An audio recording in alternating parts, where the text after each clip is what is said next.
Rain bled through the crooked jamb and crawled down cracked blue paint, pooling around torn sneakers and a toppled lamp. The couch lay gutted, foam entrails on threadbare carpet.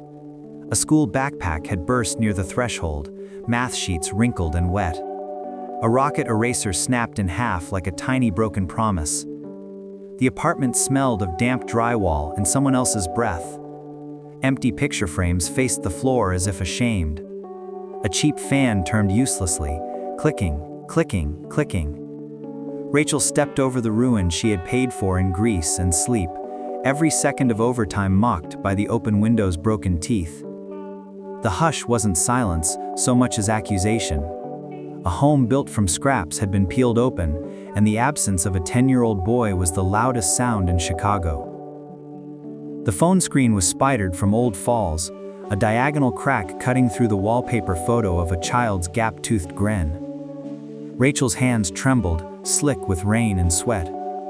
A voice ground across the speaker, cold as rebar in winter, measuring her worth in shipments and deadlines.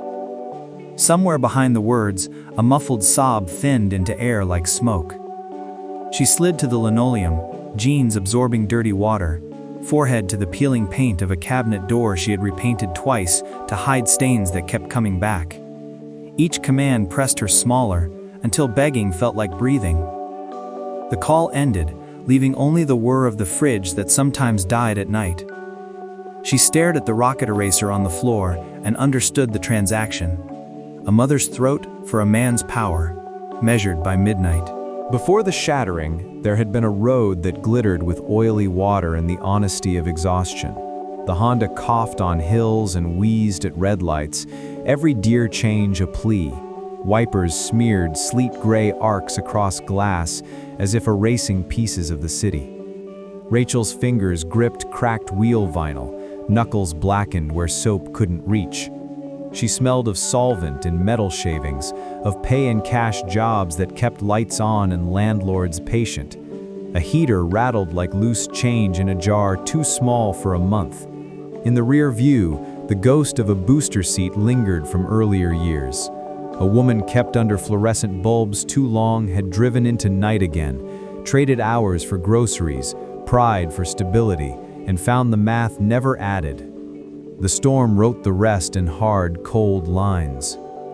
The machine waited under a failing streetlight, its curves lacquered in rain, hood open like a mouth that refused to admit hunger. The engine bay was immaculate, chrome polished to an arrogance that even weather respected. Rachel's battered car idled behind it, a smoker coughing at a gala's edge. She should have driven on. Instead, she pulled a canvas roll of tools from the passenger seat, the fabric stained with years of other people's emergencies.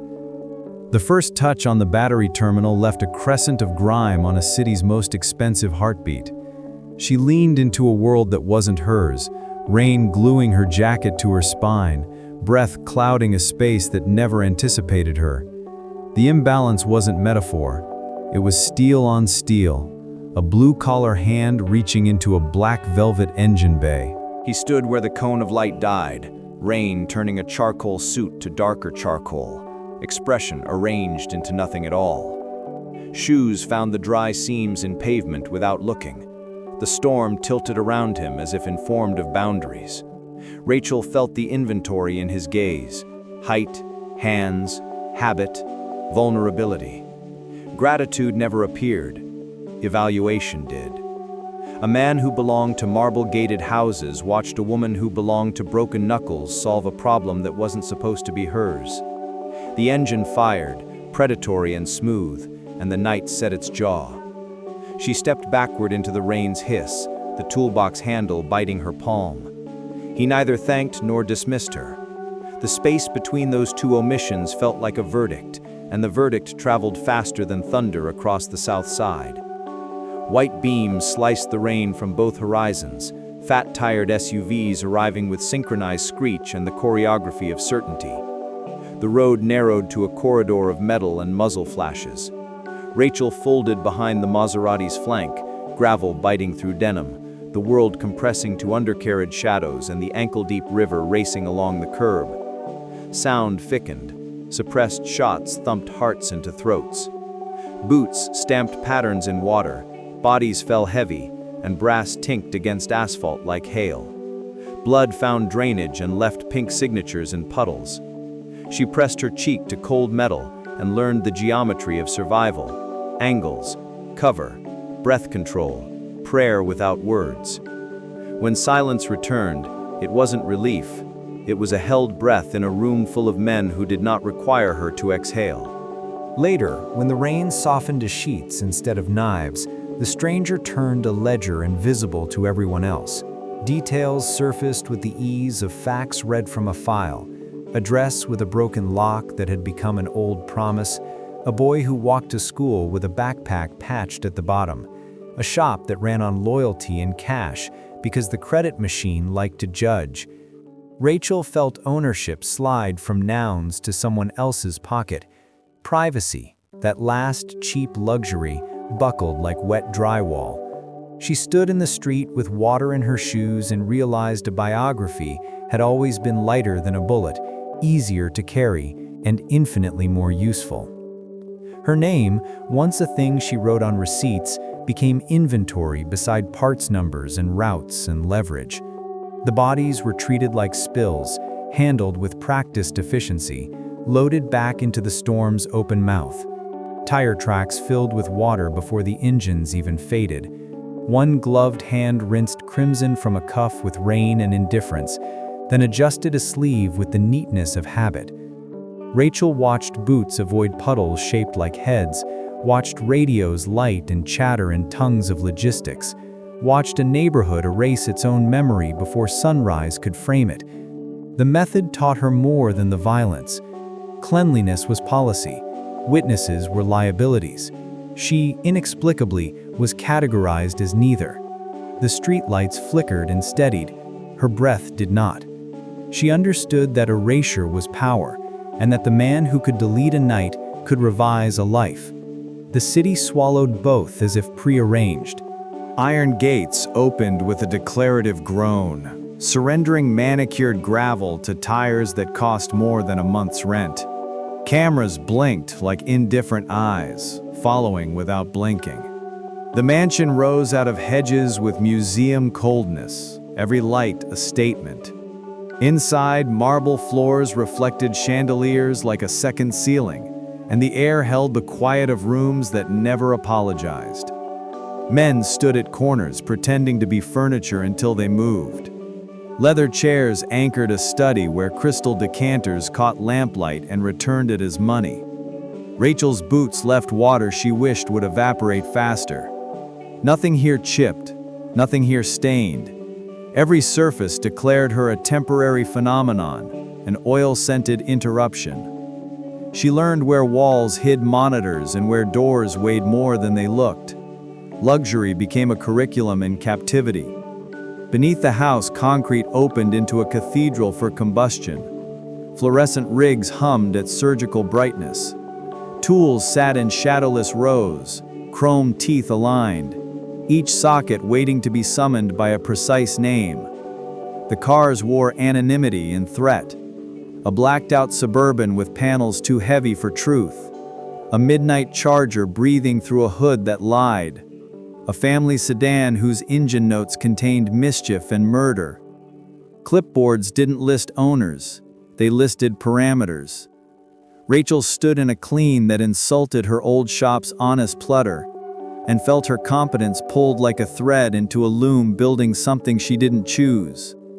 Gloves fit, wrenches obeyed, schedules arrived like orders. Her first fingerprint on a fender felt like a signature on a contract that had been drafted long before she was born.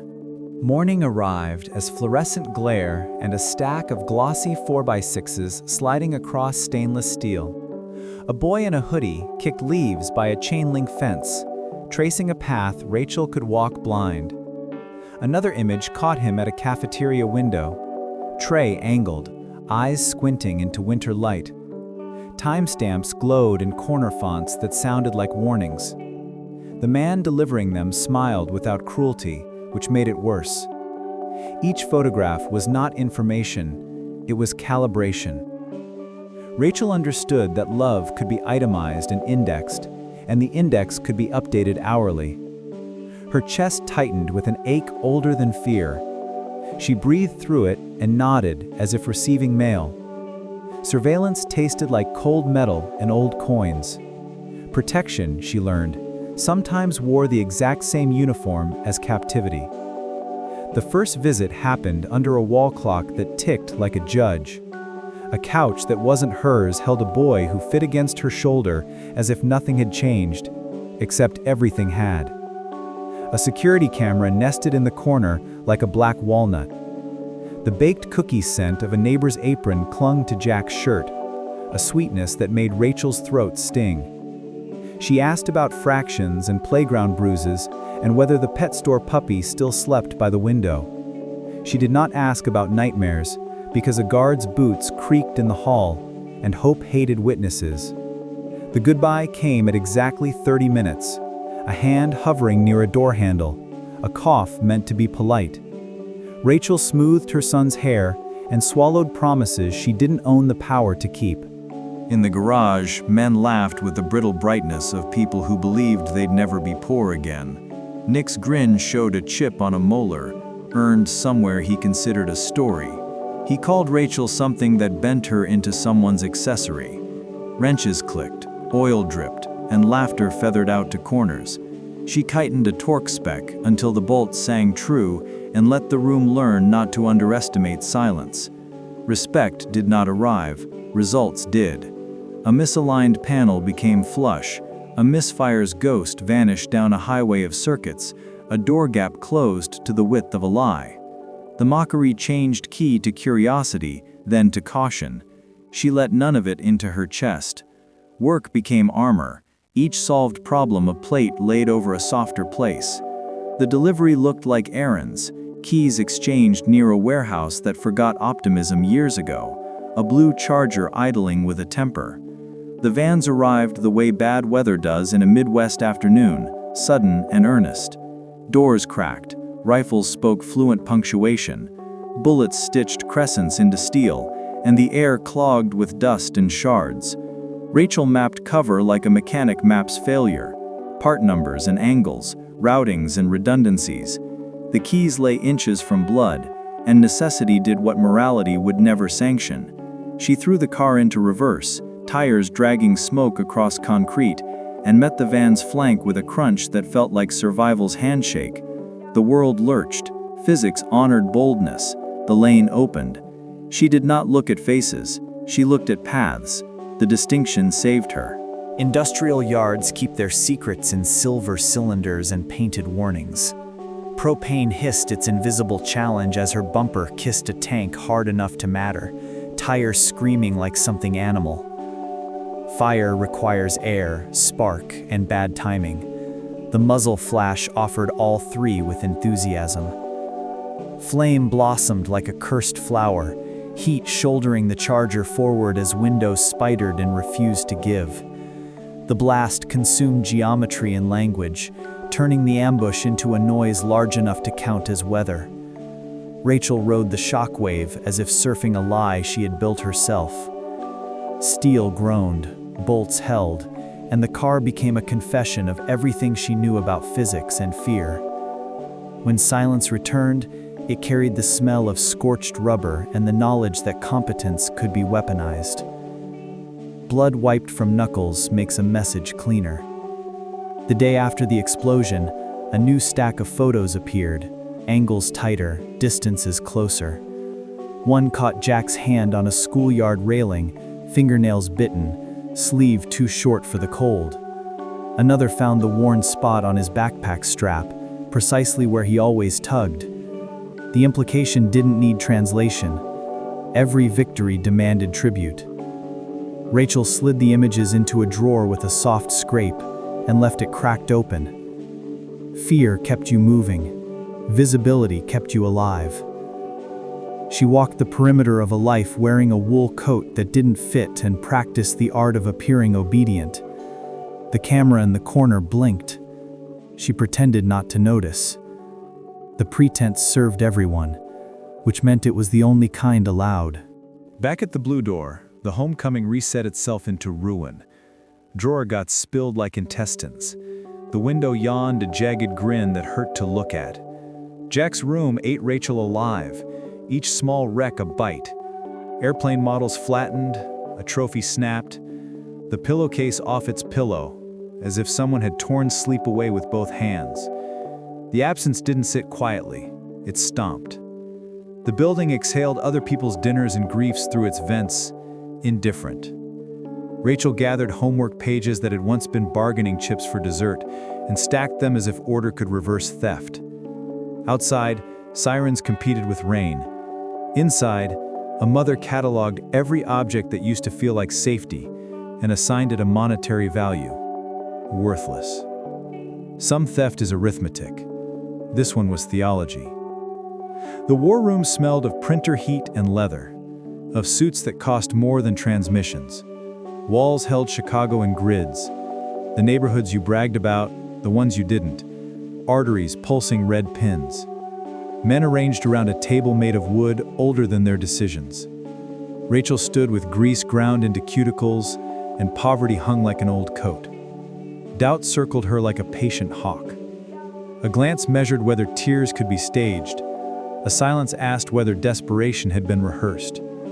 The accusation arrived without tone, which hurt more than shouting. She took it and set it down. Pride wouldn't feed anyone. She pressed her palm flat on a corner of the map and saw where the city funneled men toward money and away from accountability. Geography had opinions. Grief reroutes posture. Shoulders narrowed, spine bowed, breath negotiated with ribs that didn't want to let anything in. Rachel offered the only currency she had left. A promise to trade anything that could be called future for the immediate past where a boy slept down the hall. No one who mattered wore a uniform here. Consequence dressed well. The room's air thickened with intention, while men made lists pretending to be plans. Names of places acquired verbs: breach, flank, burn, erase. She learned that influence sounds like footsteps going away at your request. She also learned you can drown standing up in a room with no water. When the first assignments left the table, her chest found space for hope thin as paper and sharp as metal shaving. On the table, Chicago shrank into lines and angles, into choke points and lanes, into ranges and timings. The river lost romance and gained current speed. Alleys lost myth and gained sightlines. Rooftops surrendered to drone paths. Rachel watched neighborhoods she knew by diners and pawnshops become coordinates and arcs. The precision calmed something wild in her. She pointed at a route that cut surveillance in half and a blind corner that promised regret. Men accustomed to nodding at their own ideas nodded at hers, slowly. Jack's name never landed on the paper. It hovered over every mark, a watermark no pen could capture. The plan refused ransom. The plan loved timing. The plan believed in overwhelming answers to questions no one should ask. Midnight waited like a raised gavel. The decoy began as sheet metal and ordinary lies. Rachel measured a rectangle into the truck's ribbed interior, sketched a compartment where 4 men could fold into silence and patience. Hinges accepted their fate with a greased whisper. Wires crawled under dash panels, connecting to triggers disguised as everyday debris. A glove box no one should open, a seat that would never be sat in. Tear gas canisters nestled like silver fruit, flashbangs counted like rosary beads. The work's satisfaction cut both ways. Every solved problem handed her power and took some back. She soldered a final joint and exhaled into the smell of flux and old freight. Outside, someone's expensive shoes paced a stripe into the floor. Inside the box truck, the kill switch waited for a hand it trusted. For an hour, a man who commanded streets with a phone held panels, while a woman who spoke fluent torque made them fit without rattles. Oil climbed his cuff and stayed, a dark constellation no valet could erase on the first try. The garage watched orderly hierarchies misbehave. Power bent toward utility and snapped back between tasks. Rachel marked drill holes with tape measured to the millimeter and taught the rhythm of pressure and release that keeps metal from singing the wrong song. Control tasted different in here. It had edges and weights and obeyed when you understood its physics. The suit's shadow kept to her elbow. The watchers learned an old lesson made new. Competence is louder than swagger in rooms where failure gets people buried efficiently. The blue car returned as a patient and left as a problem. Rachel crawled underneath with a welder's visor and the stubbornness of someone who had made miracles from junkyard parts. A subframe brace bit steel and refused to let T-bone impacts ruin a night. Brake lines accepted armor. The cooling system learned betrayal at low speeds and forgiveness at high. Smoke dispensers found discreet homes where an inspector's eyes would skip. She rerouted wiring looms with the neatness that prevents later regrets. The hood closed with a weighty confidence that felt like the opposite of luck. The Charger idled, a big cat in a cage flicking its tail. She tapped the fender twice, an unconscious benediction. The car would keep someone alive tonight. It didn't care who, neither could she. Time stopped pretending to be intangible. It clicked on walls and flashed on screens and beat in throats. 10:17 arrived with a checklist. 10:39 chewed on second thoughts. 11:02 packed extra magazines and set coffee down untouched. Rachel washed her hands and the grease returned immediately, as if reminding her who she was, as if ownership of anything clean lasted 90 seconds. The convoy's radios hissed to life and spoke call signs that replaced names. The route traced itself on her eyelids when she blinked. She swallowed water that tasted like metal and decided fear could ride in the passenger seat but not touch the wheel. Outside, fog climbed the hedges. Inside, a mother collected every piece of herself like tools and zipped them into a bag she could carry. Gravel hissed, gates surrendered, and the convoy shouldered into the night as if pushing back weather. The city thinned to warehouses and cranes, to shipping containers stacked like bureaucratic tombstones. Sodium lights buzzed in halos. Fog made islands. The truck's cabin smelled of vinyl and someone else's cologne older than the seat. Rachel drove as if the steering wheel were made of answers. The Suburban lurked in mirrors, heavy and patient. The Charger idled behind, predatory and eager. Lake air tasted like rust and unfinished conversations. At the dock's throat, shadows detached and became men with rifles. Stances relaxed in the way of people who have already decided how the night ends. She parked at a painted stripe that meant nothing and everything, and placed her palms where they could be seen.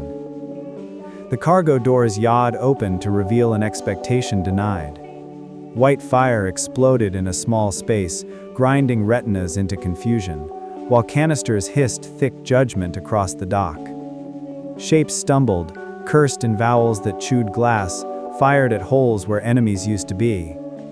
The hidden compartment beheld daylight and answered with men who had practiced standing up fast in cramped places. The air grew merciless, sound multiplied. Rachel ducked as shards learned to fly and metal learned to hum pain. Somewhere beyond smoke, a pattern formed. Her team eating distance, their team losing angles. The plan didn't ask permission, it executed.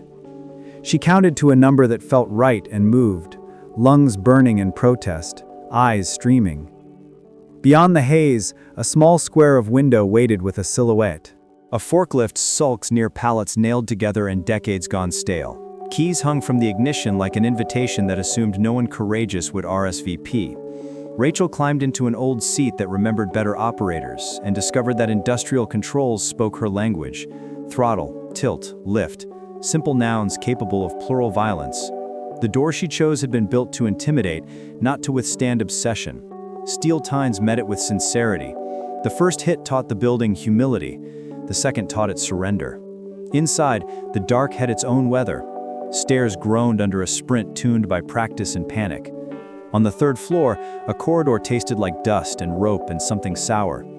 She found the last door locked. She persuaded it until wood went soft around the latch. The room remembered childhood differently. A mattress leaned like a broken vertebra. A single bulb announced fatigue. In the corner, a small body sat folded in the posture of a prayer taught by pain. Plastic cuffs gnawed wrists.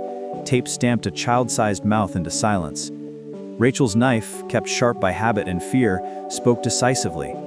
Skin warmed under her hands. Tears soaked denim with salt and truth.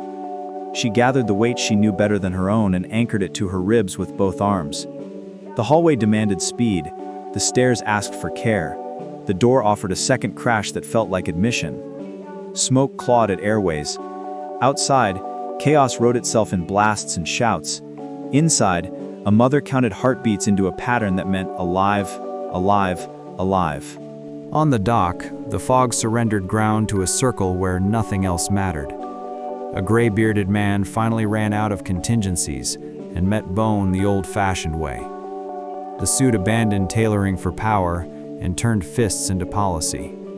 The lesson traveled through cartilage and reflected off steel. Mercy didn't enter the conversation. Rachel stood with a boy pressed to her, under a crane that once lifted imports and now lifted consequences. Sirens threw blue syllables against warehouses. Boots scuffed stories into wet concrete. The body stopped arguing.